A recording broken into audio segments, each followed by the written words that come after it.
अस्सलाम वालेकुम जी, मैं हूं नजमुल हसन बाजवा। आपको हमारे फेसबुक पेज और यूट्यूब चैनल पर खुश आमदेद। नाज़रीन किराम, सिचुएशन इंतहाई मुख्तलिफ हो चुकी है। हर घंटे के बाद सूरत हाल तब्दील हो रही है, लेकिन इस बदलती हुई सूरत हाल में इस कदर ज्यादा प्रोपोगेशन और प्रोपोगेंडा फैलाया जा रहा है कि सच और झूठ की तफरीक करना बड़ा मुश्किल हो चुका है। मतलब इतना झूठ बोला जा रहा है कि वो लगता है ये है कि जैसे सच है। आपके सामने मैं कुछ चीजों को क्लियर करना चाहता हूं, news from the horse's mouth आपके सामने रखना चाह रहा हूं। आज बताया गया, दो बड़ी अहम तरीन बातें हुई हैं जी। बताया गया है कि एक बहुत बड़ी मुआफी जो है वो मांग ली गई है जनाब मोहतरम नवाज शरीफ साहब से, साबिक वज़ीर आज़म जनाब नवाज शरीफ साहब से, जो 20 साल से उनके ऊपर एक तलवार लटक रही थी और एहतसाब एहतसाब के नारे लगाए जा रहे थे। तो आज कावे मूसवी जो कि ब्रॉडशीट के सीईओ जिन्हें बताया जा रहा है, आज उन्होंने माफी मांग ली है। तो मैं आज आपको वो इंफॉर्मेशन देने वाला हूं कि इस गुब्बारे से हवा निकल जाएगी, आपको पता चल जाएगा कि असल में ये ब्रॉडशीट है क्या, अभी माफी क्यों मांगी गई है और मामला क्या है। दूसरा, आज सबसे बड़ा मामला, आज शहबाज शरीफ साहब ने एक बात किया और उन्होंने कहा कि जनाब मेरी जनरल बाजवा से मुलाकात के दौरान जनरल बाजवा ने कहा कि नवाज शरीफ मेरी बड़ी इज्जत करते थे, आज तक जो भी उन्हें काम कहा रुका नहीं है। ये उन्होंने कहानी सुनाई है। तो इस गुब्बारे से भी मैं हवा निकालूंगा कि असल कहानी क्या है और ये शहबाज शरीफ साहब ये बातें क्यों कर रहे हैं। और तीसरी इंतहाई अहम तरीन बात, आज ये साबित करने की कोशिश की जा रही है कि मुत्तहिदा कौमी मूवमेंट जो है वो मौलाना फजलुर रहमान से मुलाकात के बाद इस वक्त जो है ना वो उसने ये फैसला कर लिया, अपोजिशन के साथ जा रही है और इन्होंने ये जो मुत्तहिदा कौमी मूवमेंट है, मौलाना ने उनके सामने खड़े होकर कहा जी 1-2 दिन में ये फॉर्मल ऐलान करने वाले हैं। तो ये तीन इंतहाई आज की बड़ी और अहम तरीन चीजें हैं। सो तीनों के बारे में जरा आप गौर से सुन लीजिएगा। जहां तक यह है कि मुत्तहिदा कौमी मूवमेंट जो है वो जारी है ऑपोजिशन के साथ, तो मैं news from the horse's mouth again बता रहा हूं कि उनके एक बड़े अहम तरीन वजीर ने इस बात का इंकशाफ किया है नाम ना लेने की बुनियाद पर, और जिस बंदे को बताया है, मेरी उस बंदे से बात भी हुई है और उसने हलफन ये कहा है कि जनाब यही बात हुई। और मैं उस बंदे का नाम भी आपको बता देता हूं, साकिब विर्क हमारे बड़े अच्छे दोस्त हैं और इस्लामाबाद में पीटीआई की बीट को कवर भी करते हैं। तो उन्होंने अल्फन इस बात के बारे में जिक्र किया है कि जनाब मुत्तहिदा कौमी मूवमेंट के एक सीनियर तरीन वजीर ने इस बात का इंकशाफ किया है कि मुत्तहिदा के लोग अंदरूनी खाना पार्टी में यह समझते हैं कि एमक्यूएम ने पीपल्स पार्टी को भी आजमा लिया है और एमक्यूएम ने उन तमाम इत्तेहादों को आजमा लिया है जिनकी इस बारे में वादे किए जा रहे हैं। और एमक्यूएम ये समझती है कि जो वादे इमरान खान ने पूरे किए हैं, और ये मैं उनके अंदरूनी खाना जो अंदर की बात है वो आपको बता रहा हूं, वो किसी और ने पूरे नहीं किए हैं। और वो ये कह रही है, एमक्यूएम ने ये कहा है और उन वजीर साहब ने ये बताया कि ये मेरा कहना नहीं है, ये इनफरादी राय मत समझिएगा, ये राय कुल्ली तौर पर मुत्तहिदा कौमी मूवमेंट की है। तो उन्होंने इस बात बारे में जो है वो बड़े वाज़ेह तौर पर ये इशारा दे दिया है कि एमक्यूएम क्या करने वाली है। सो लिहाजा अभी तक जो ये चल रहा है ना, आप ये समझ नहीं है कि हम उसके साथ जाएंगे उसके साथ जाएंगे, क्योंकि मैं ये आपको बता रहा हूं हर घंटे के बाद सूरत हाल तब्दील हो रही है। लेकिन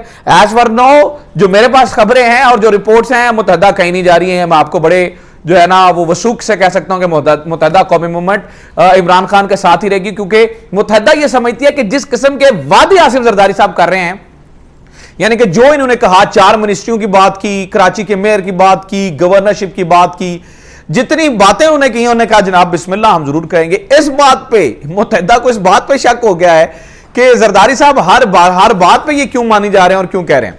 दूसरा जनाब आपको ये मैं बता दूं, शहबाज शरीफ साहब ने ये बात कही कि जनाब जनरल बाजवा ये कहते हैं कि उन्होंने हमारी बड़ी इज्जत की है।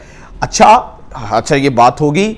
मुझे तो जलसों के अंदर नवाज शरीफ साहब का वो स्पीच याद है कि नवाज शरीफ साहब ने कितनी इज्जत की है। वो जब नाम ले लेके कहा करते थे, तो मुझे ये लगता है कि शहबाज शरीफ साहब जो है वो स्ट्रेट फॉरवर्डली झूठ बोल रहे हैं, क्योंकि जितनी ज्यादा नाम लेके आज तक जर्नैलों की बारे में बातें जनाब मोहतरम मियां नवाज शरीफ साहब ने की हैं, आज तक किसी ने नहीं की। और मैं आपको एक और बात बता दूं, इस वक्त मियां साहब क्या कह रहे हैं। मियां साहब ये चाह रहे हैं कि अगला आर्मी चीफ उनकी मर्जी का लगे, और ये बड़ी अफसोसनाक बात है। और मैं एक फैक्ट आपके सामने रख दूं, 1990 से लेकर 2018 तक सवाए जनरल कियानी के हर चीफ को 1900 अगेन सुनिएगा, 1990 से लेकर 2018 तक सवाई जनरल कियानी के हर चीफ को जनाब मियां मोहम्मद नवाज शरीफ साहब ने अपॉइंट किया है। अब ये जो इनके अंदर एक चुल है ना, वो जो एक चीज है कि जनाब मैं ही आर्मी चीफ अपॉइंट करूं, ये इनको आराम से बैठने नहीं दे रही है। और ये अभी जो है ना वो इस किस्म की जो है ना वो बूट पालची हरकतें शुरू हो चुकी हैं। माजरत के साथ मैं बहसीयत जर्नलिस्ट मुझे इतने सख्त अल्फाज नहीं इस्तेमाल करने चाहिए पाकिस्तान मुस्लिम लीग नून के लिए, लेकिन बहसीयत पाकिस्तानी अंदर मेरे अंदर जज्बात हैं जो कि हर उस शख्स के जज्बात होने चाहिए जो पाकिस्तान से मोहब्बत करता है कि हर 4 साल के बाद ये लोग हमें कोई और कहानी सुनाते हैं। मतलब इनके मफादात में मतलब इन्होंने तो मरीम नवाज साहबा की मौजूदगी में यह तक नारा लगा है कि ये जो गुंडागर्दी है इसके पीछे वर्दी है। ये लोग फौज की इज्जत करते हैं। ये लोग मतलब क्या मियां साहब ने जलसे में नहीं कहा था, आपको याद होगा कि जनरल बाजवा ये आपने किया है सब कुछ, आपको याद होगा। तो फौज की बदनामी के सबसे ज्यादा बायस तो ये बने आज आके हमें आप ये चूरन बेचने की कोशिश कर रहे हैं। माजरत के साथ मियां साहब आज आप ये चूरन बेचने की कोशिश कर रहे हैं कि जनरल बाजवा ये कहते हैं कि आज तक नवाज शरीफ ने कोई काम नहीं किया, वो हमारी बड़ी इज्जत करते थे। तो माजरत के साथ मेरा नहीं ख्याल कि उनके ये ख्यालात हों, क्योंकि नवाज शरीफ साहब ने कुछ अच्छी चीजें जो है वो फौज को लेकर नहीं की हैं, वो आज तक किसी प्राइम मिनिस्टर ने नहीं की हैं। अब आ जाते हैं जनाब कावे मूसवी साहब के बारे में। कावे मूसवी ब्रॉडशीट के मुबैना तौर पर वो सीईओ ने बताया जा रहा है, हालांकि ब्रॉडशीट इस वक्त लिक्विडेशन कोर्ट के अंदर है। ब्रॉडशीट के सीईओ वो नहीं है, पिछले लंबे अरसे से ये बेरोजगार हैं। और इसकी मैं तारीख बता दूं आपको ब्रॉडशीट की, जब जनरल मुशर्रफ ने इस बात का फैसला कर लिया था कि अब माफ कीजिएगा, अब हमें इस मामले को इंटरनेशनलाइज करने की जरूरत है, तब ये ले गए थे मामला ब्रॉडशीट। और ब्रॉडशीट ने क्या करना था कि तहकीकात करके जनाब इन्हें देनी थी। और फिर ये मामला लंदन की एक कोर्ट से जो है ना उसके बाद बड़ा अहम हो गया, जब लंदन की कोर्ट ने कहा कि जनाब आपको जुर्माना अदा करना पड़ेगा, और 4.5 अरब रुपए जो है वो पाकिस्तानी हाई कमीशन के अकाउंट से निकल गए थे। तब ये कहानी सामने आई थी और ये मामला चला था कि हाँ जी ये एक बड़ी जो है वो गड़बड़ है। तब ये कावे मूसवी साहब ने बाहर आके कहा था जी अंजुम भट्ट ने मुझे $25 मिलियन की ऑफर की है कि आप नवाज शरीफ साहब के नाम जो है उनको निकाले और इन्हें क्लीन चिट दे दें। तब ये कावे मूसवी, और मैं आज जो कावे मूसवी के कसीदा कोई कर रहे हैं ना, मैं उनके सामने तलत हुसैन की पुरानी तहरीर रखना चाह रहा हूं। तलत हुसैन की पुरानी तहरीर में उन्होंने ये लिखा था और उन्होंने ये कहा था कि ये एक पखंड है और ये पैसे कमाने के लिए बेरोजगार है और आज पैसे कमाने के लिए इस तरह की हरकतें कर रहा है।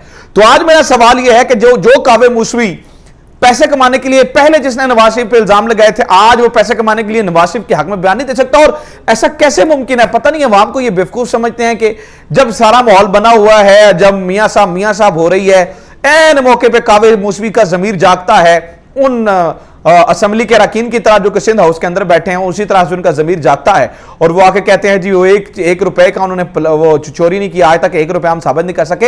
ये सरासर झूठ है। अच्छा, दूसरी बात बता दूं कि सोर्सेज दूसरी तरह से भी खबरें दे रहे हैं। हमारे दोस्त हैं मियां साहब, वो भी उनकी भी मुलाकात हुई है चौधरी परवेज लाई से, और वो ये कह रहे हैं कि जो कुछ करना है इमरान खान ने करना है, यानी कि वो भी इशारा दे रहे हैं कि वो शायद जो है ना वो अपोजिशन के साथ जा सकते हैं। लेकिन मैं आपको एक बात ये भी आप बता दूं यहां पर कि काफ लीग भी जो है वो कभी भी इस सूरत हाल में, अगर उन्हें थोड़ी सी भी उम्मीद नजर आई कि गवर्नमेंट सर्वाइव कर रही है या परवेल करेगी, कभी भी जो है वो साइड पे नहीं जाएगी। हाँ, बढ़कें जो हैं वो इस वक्त जो है वो लगाई जा रही हैं और बढ़कें जो है वो इस वक्त दोनों पार्टी यानी काफ और एमकेएम दोनों मारी हैं। सो ये अभी तक की सूरत हाल है। उम्मीद है मैंने इन तीनों मामलात में आपको तमाम तर चीज़ें जो है वो बताई हैं, वो आपके लिए इन्फॉर्मेटिव भी रही होंगी और आपको यकीनी तौर पर जो है वो इससे फ़ायदा होगा। अपना ख्याल रखिए। खुदा हाफिज़। पाकिस्तान जिंदाबाद।